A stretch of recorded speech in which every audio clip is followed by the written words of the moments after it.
My son, asked me like a month ago, was like, hey, can I get like $100 to bet on sports? No. It's like, what?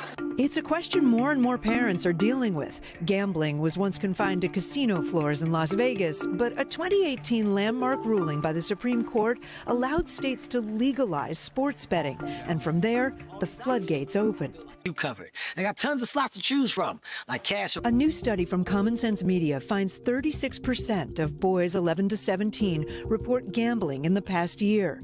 The legal gambling age varies by state, but everywhere in the U.S. you need to be at least 18 to gamble.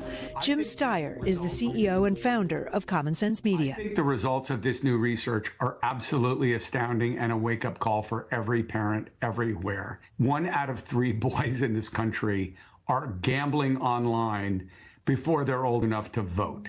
He says it's starting young. 32% of the 11-year-olds Common Sense Media talked to said they gambled in the past year. By 17, that number jumped to 49% of boys. And 60% of 11 to 17-year-olds are seeing ads for gambling on YouTube and social media, usually not by choice, but pushed to them in their feeds. Every drive can change the game. Arthur started at the 5 and took a parlay into the end zone. We've all seen the ads for sports betting, which some boys are doing. Others are gambling in person, like card games or going to online gambling sites. And nearly a quarter are doing something Common Sense Media calls online gaming-related gambling.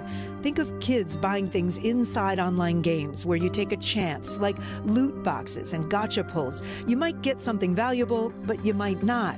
And more than half of the kids they talk to are using real money to make those purchases. Common Sense Media says that's a game of chance and can be a gateway to more.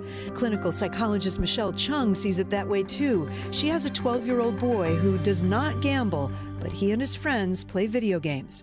I mean, so there are these limited time drops, right? They're all online trying to get that weapon or that special limited edition thing.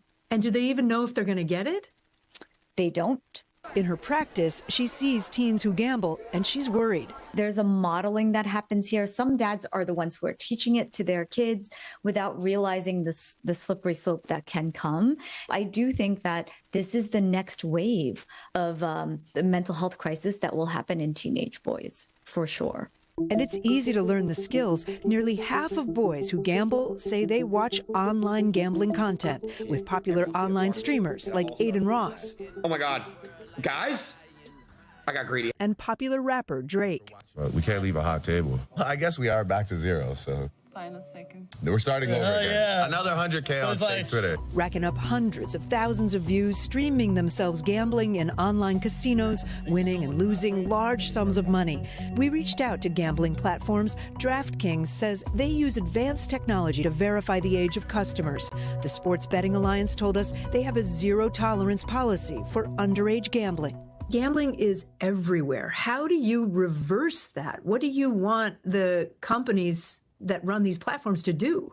Number one, there needs to be age verification on all the social media platforms. Second, there have to be clear advertising restrictions. There are clear solutions here, but the industry has to take responsibility, and lawmakers around the country have to put simple laws in place that will punish companies that take advantage of these vulnerable boys, period. Plain and simple. We also reached out to YouTube. They say they rigorously enforce their gambling policies, age restrict content that promotes online casinos, and don't allow advertisers to target minors. Listen, friends have a big influence, you guys. I think we all know this, but 84% in this report of boys whose friends gamble report that they also gamble. Peer pressure. It's communal. Yeah, of course. Kid, I mean, we were literally just talking about this last Saturday at dinner, me and some of my guy friends, and I didn't realize how pervasive it had become. What can parents do? Folks who are listening right now, watching right now, what can we do? I mean, obviously talk to your young kids, right? And talk to them maybe before 11 is what Common Sense Media says. Start that conversation early about the consequences of gambling, what it means to gamble. Pay attention to what they're talking to their friends about if you can. And here's a big one. Keep an eye on your credit card statements because a lot of times they're spending, even inside those games that we talked about, they're spending using your credit card or maybe the gift cards that their aunt gave them for Christmas.